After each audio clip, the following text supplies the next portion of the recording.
Muito bom dia, Sr. Presidente da Câmara, muito obrigado, Sr. Presidente da Ordem dos Engenheiros, Sr. Delegado Distrital, estimados colegas, agradeço o convite para vir apresentar este trabalho, mais do que convite, agradeço o desafio que foi fazer um trabalho sobre florestas, reflorestação e incêndios relativamente ao Distrito de Viana do Castelo e vou passar a apresentar este trabalho que é com dados reais disponíveis na internet para que qualquer colega os possa utilizar e concretos.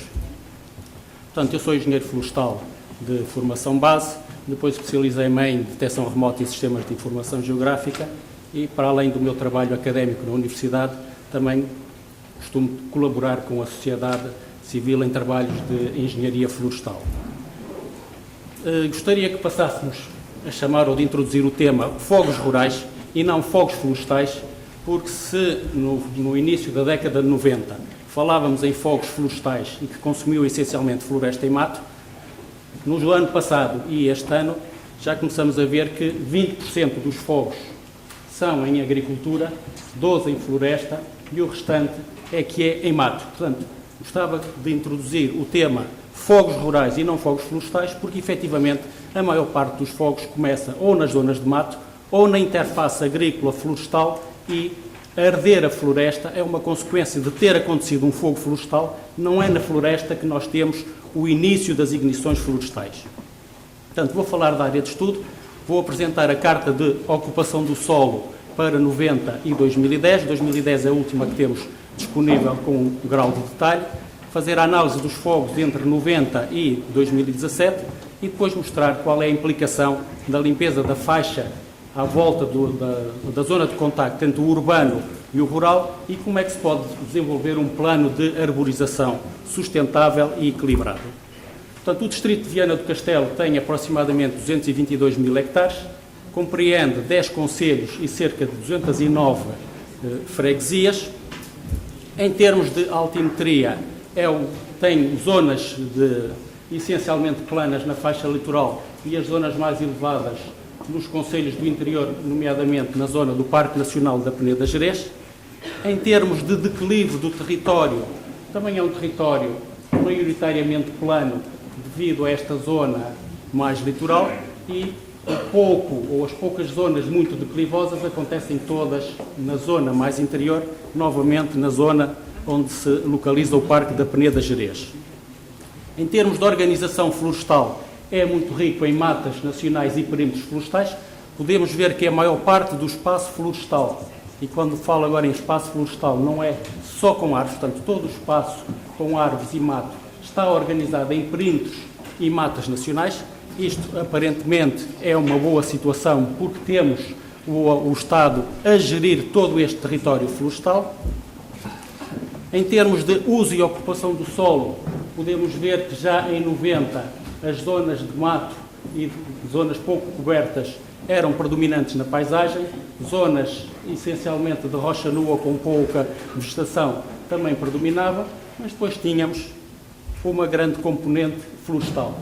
Em 2010, portanto 20 anos depois, podemos ver que as zonas de mato evoluíram significativamente, portanto passaram a dominar toda a paisagem, as zonas de floresta são residuais e repare que se em 90 as áreas ardidas não tinham dimensão nem impacto para serem cartografadas e fazerem parte da Carta de Uso e Ocupação do Solo, em 2010 as áreas ardidas são suficientemente grandes e mantêm-se no território por tanto tempo que conseguem fazer parte de uma classe de uso e ocupação do solo. Comparando as duas situações, podemos ver que os matos dominam a paisagem e podemos ver que as áreas ardidas também começam a concorrer com os matos em termos de dominarem a paisagem. Vemos que houve um retrocesso em termos da área agrícola, mas houve essencialmente uma grande perda nas zonas florestais com resinosas, essencialmente pinheiro bravo. Perdeu-se muito a mancha de pinheiro bravo, ganhou-se mancha de folhosa, essencialmente com a cultura do eucalipto, e ganharam-se povoamentos mistos. A situação dos matos cresceu também significativamente. E temos aqui as áreas ardidas como um dos elementos dominantes da paisagem. Falando em fogos florestais, analisando os fogos entre 1990 e 2017, portanto 27 anos de área ardida, podemos ver que ao analisarmos a recorrência do fogo, temos zonas com 11 vezes recorrência, ou seja, a cada 3 anos estas zonas ardem. Fiz a apresentação não só pelo limite do distrito de Viana do Castelo, mas também os distritos limítrofes, porque temos que analisar, por exemplo, esta situação e esta. São zonas de alta recorrência dos fogos e que, se nós só estudarmos o limite do distrito, ficam fora de estudo.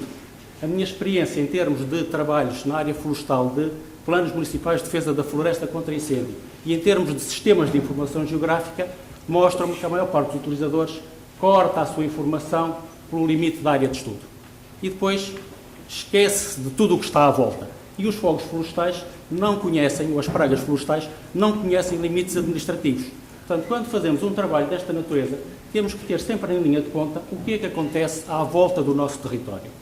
Passando concretamente agora para o distrito de Viana do Castelo. Temos estas 3 zonas como as mais problemáticas em termos de recorrência do fogo. Reparem-se que 11% do território, nos últimos 27 anos, já ardeu pelo menos 4 vezes. 11% do território arder 4 vezes é muito importante, porque é das zonas mais problemáticas do país.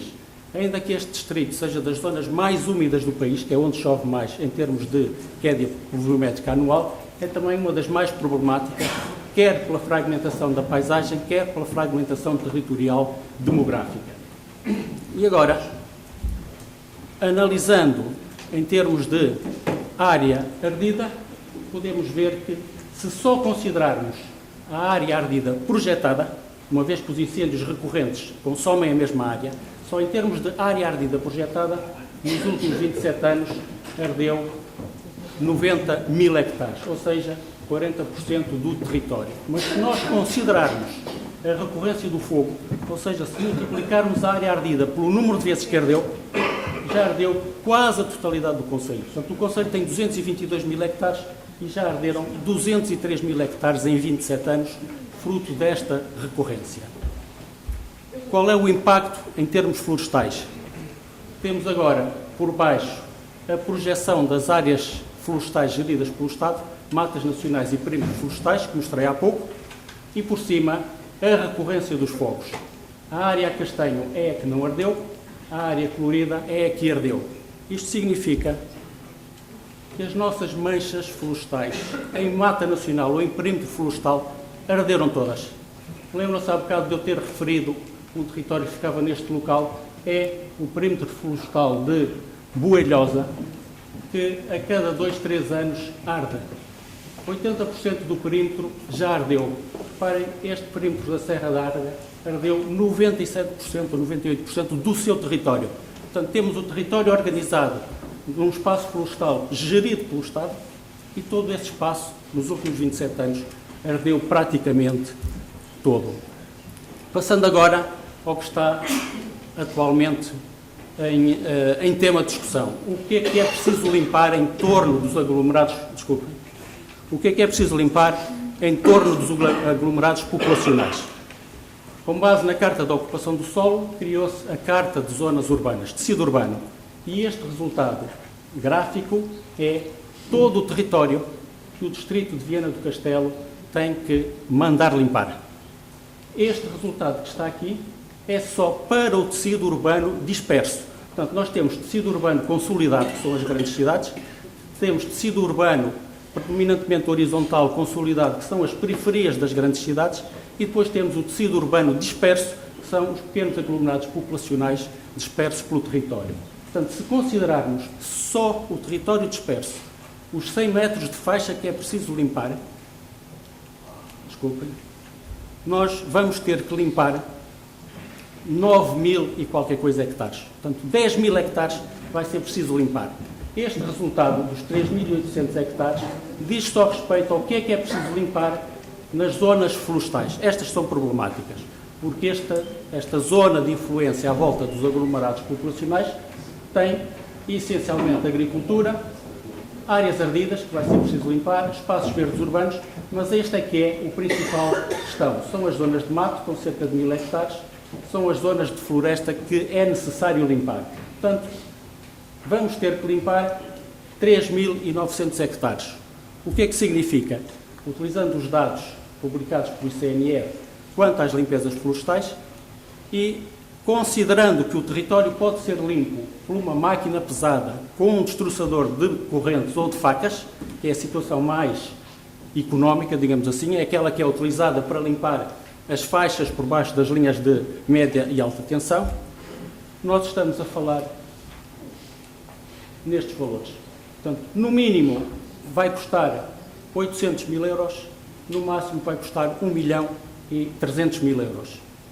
Para além da importância económica, é a importância humana. Se tudo correr muito bem e for muito fácil de limpar, nós precisamos de 10 brigadas a trabalhar durante 30 semanas, 8 horas por dia, 5 dias por semana, para limpar esta área toda. Se o território for difícil de limpar, nós vamos precisar de 16 brigadas a trabalhar este tempo para limpar toda esta faixa. Neste momento, não existe, não há condição técnica de se limpar isto tudo neste espaço de tempo por este valor. Por outro lado, estas ações têm que ser feitas localmente e nem em todos os territórios existem brigadas com esta capacidade. Falando agora de arborização, cumprindo o que está preconizado no Decreto-Lei que obriga a limpeza, cumprindo a obrigatoriedade de se respeitar a aptidão do território às espécies florestais, respeitando a defesa da floresta contra incêndios, nomeadamente a rede primária de gestão de combustíveis, aquilo que normalmente se chama aceiros ou corta-fogos, e respeitando a proteção das linhas de água, o que é que podemos fazer? Eu tenho estado a coordenar os programas regionais de ordenamento florestal dentro do Douro e Minho, entre Trás-os-Montes e Alto Douro, e fizemos o trabalho de estudar qual é a aptidão do território a algumas espécies florestais. Portanto, em cima temos 3 espécies florestais bastante conhecidas. A verde escuro, a aptidão do território a cada uma destas espécies, e em baixo temos 3 espécies que também estão aptas a ser utilizadas neste território e que têm uma importância económica mais direta. O carvalho tem importância económica e tem valor económico, mas produz a 80 anos. O eucalipto, por outro lado, tem uma importância, desculpem a redundância, económica, porque produz a cada 10 anos e, como disse o Sr. Presidente da Câmara, se há interesse em desenvolver a indústria papeleira no setor, o eucalipto está adaptado. Portanto, nós fizemos estudos para saber se as espécies estavam ou não estavam adaptadas ao território e quais são os territórios adaptados. Em termos de alterações climáticas, os nossos estudos mostram que para esta zona norte, o que vai acontecer é a precipitação vai manter-se dentro dos mesmos parâmetros, não vai haver grande perda de precipitação, vai haver sim concentração da precipitação em alguns períodos, portanto corremos o risco de ter longos períodos de seca e curtos períodos de grande queda pluviométrica. A temperatura vai aumentar 1,5 grau no pior dos cenários. Isso significa que, em termos florestais, vamos alargar o período vegetativo. Portanto, a primavera vai ser mais precoce, o outono vai ser mais tardio, nós vamos ter um período de crescimento mais alargado. Em termos florestais, é benéfico para a cultura das árvores. Em termos de mato, é muito mau porque o mato vai crescer mais depressa e durante um maior período de tempo. Portanto, considerando todas estas premissas, podemos sobrepor a rede primária de defesa da floresta contra incêndios, que está disponível no site da internet, e podemos ver que a maior parte da rede primária pode ser construída ou pode ser plantado nas faixas da rede primária sobreiros, porque é uma espécie adequada ao território. Os sobreiros podem ser usados como compartimentação. Também podemos usar o carvalho comum, que verifica todas as condições de adaptação ao território, e em termos de produção de material lenhoso, o território está muito bem adaptado a produzir pinheiro bravo, portanto, todo ele, ou quase todo, pode ser utilizado para produzir pinheiro bravo. O eucalipto também está muito bem adaptado, ou o território suporta muito bem a cultura do eucalipto, e, portanto, se cruzarmos esta situação e tivermos em linha de conta o acesso ao território, portanto, como é que é caracterizado este acesso? Terrenos com mais de 50% de declive, ou a mais de 500 metros de uma estrada ou de um estradão florestal apresentam baixa acessibilidade para efeitos quer de combate a fogos florestais, quer de exploração florestal. Portanto, se nós só considerarmos os 37% de baixa limitação de intervenção florestal, o cenário poderá ser este. As linhas de primeira intervenção livres de floresta, as zonas onde há grande acessibilidade com floresta de produção de pinheiro ou de eucalipto e as zonas com fraca ou baixa acessibilidade através de floresta de proteção e uso múltiplo. Proteção do solo, proteção dos recursos genéticos e, principalmente, uso múltiplo para efeitos, por exemplo, de recriação ou de paisagem. Portanto, este é o aspecto de um espaço florestal equilibrado, que cumpre a legislação atualmente em vigor e que está acessível a qualquer técnico florestal, desde que se verifiquem estas premissas e se analise o território. Portanto, este foi o trabalho que eu fiz para o Distrito de Viana do Castelo, propositadamente, e está disponível se quiserem consultar ou se quiserem receber posteriormente. Muito obrigado pela atenção.